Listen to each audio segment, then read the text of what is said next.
最近刷屏的中东撤侨，大家都看了吧？新加坡空军的A330 MART 在各国还在开会吵架填表的时候，已经带着200多号人落地樟宜机场了。很多人在评论区刷新加坡速度小国大外交，确实那种高效确实让人自豪。但阿明今天要泼一盆冷水，你以为政府这么拼命撤侨，仅仅是为了那点国计民生，或者单纯的人道主义吗？如果你这么想，那你就太小看新加坡这套精密的生存系统了。就在撤侨包机落地的同时，国会低调通过了一项拨款，7000万新币继续加码粮食抵御力。很多人看不懂了，中东在打仗，运费在翻倍，超市里的菜价眼看就要涨，政府不赶紧去平抑物价，居然还在研究怎么帮别人种地。今天阿明就跟你拆解这背后的冷血逻辑。为什么新加坡救人是次救命事主？为什么我们要跑去沙漠教别人种地？其实是在给你的饭碗买保险。听完这一期，你就会明白，在2026年这个乱世，新加坡的稳到底是怎么算计出来的。咱们先聊聊最实际的钱。2026年3月，中东局势这一变，全球航运指尖乱套。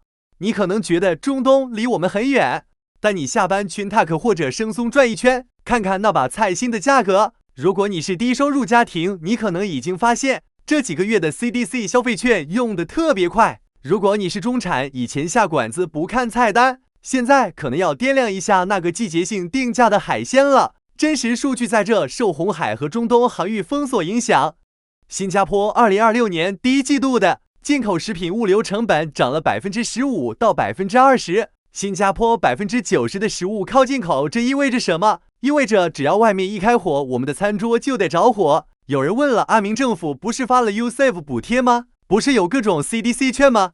没错，政府确实在发钱。2026年最新的财政预算里，针对生活费压力的补贴又是几亿的砸。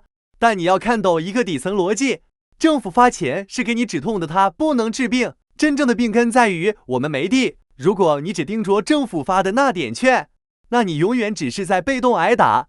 我们要看的是，在那7000万新币的背后，新加坡到底在布一个什么样的局？这7000万新币官方名字叫农业食品业转型基金，也就是 ACT Fund 的第2期。很多人听名字觉得，这不就是给本地那几个垂直农场、室内渔场发点补贴吗？错大错特错！新加坡的土地一共就这么大，就算全岛都种满菜，也只能解决10%的需求。那个30愿景到2030年本地产30%粮食的口号喊了这么多年，为什么2026年还在加码？因为这笔钱的真正用途是在搞技术换主权。阿明给你们讲个冷知识，你知道2026年新加坡淡马锡旗下的实验室最火的技术是什么吗？是极端环境下的水稻育种和高盐碱地室内养殖。新加坡为什么要研发这些？我们自己又没沙漠，这就是重点了。我们要去帮别人种地，我们要去中东的沙漠，去越南的盐碱地，去印度的干旱区，把新加坡研发的自动化节水型农业技术白送给他们，甚至贴钱帮他们建农场。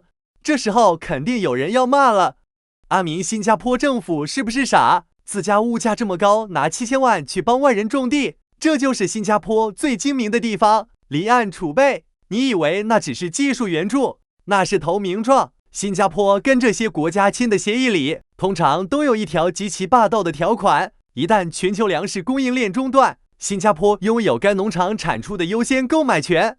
看懂了吗？我们在别人家的地里，用我们的技术种我们想吃的粮，这也就是为什么撤侨我们要跑第一。我们在这些国家有农场，有技术人员，有深度利益绑定，救人也是为了保住这些资产，撤侨快是为了证明我有能力在乱世中保护我的合作伙伴。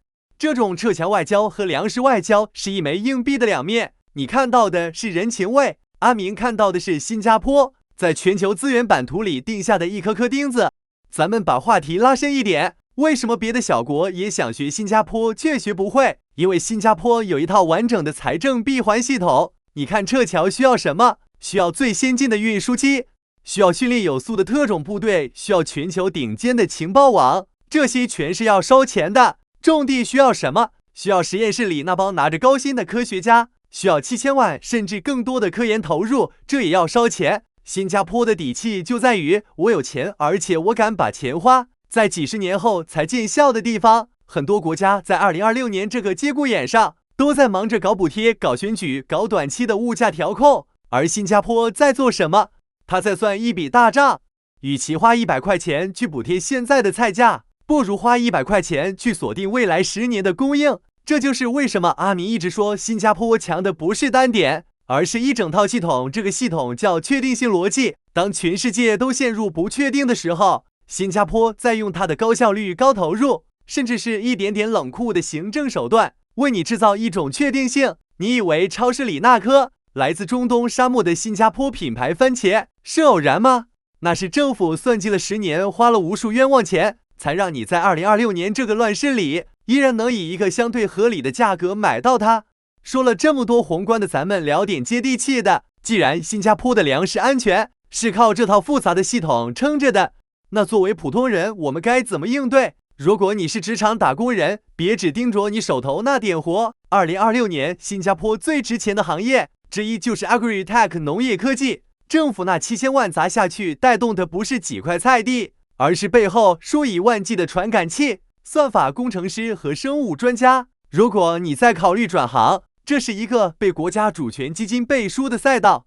如果你是普通家庭主户，学会认准 SG Fresh Produce 那个红色的标志。很多人觉得本地菜贵，喜欢买进口的，但阿明提醒你，在乱世中，本地产的菜才是你的保命符。你多买一颗本地菜，就是在帮新加坡的农业系统分摊一点成本。只有规模上去了，价格才会下来。这不仅仅是情怀，这是在支持你自己的长远钱包。如果你是高净值投资者，看懂新加坡的定位，为什么中东的资金在2026年疯了一样往新加坡跑？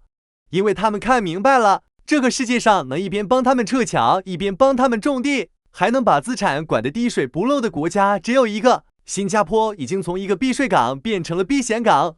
视频最后，阿明想说句实话，很多人抱怨新加坡规则多、罚款严，确实这个国家有时候像个精密的冷血机器。就拿这7000万粮食基金来说，每一分钱都要审计，每一个农场都要达标，达不到产量的企业会被直接清退。这种残酷的竞争逻辑渗透在新加坡的每一个角落，但也正是这种残酷，换来了我们在这个动荡的世界里最奢侈的一样东西——安全感。你可以嘲笑新加坡人怕输，但当战争爆发，航道封锁，各国为了抢粮食大打出手的时候，你会庆幸我们生活在一个提前10年就帮你把后路铺好的国家。那个在停机坪上快速撤侨的新加坡，和那个在实验室里砸钱种地的新加坡，其实是同一个人。新加坡从不相信运气，他只相信系统。好了，听完阿明今天的拆解，你对这7000万的种地基金有没有新的看法？在评论区告诉我你的想法。我是阿明，我们下期见。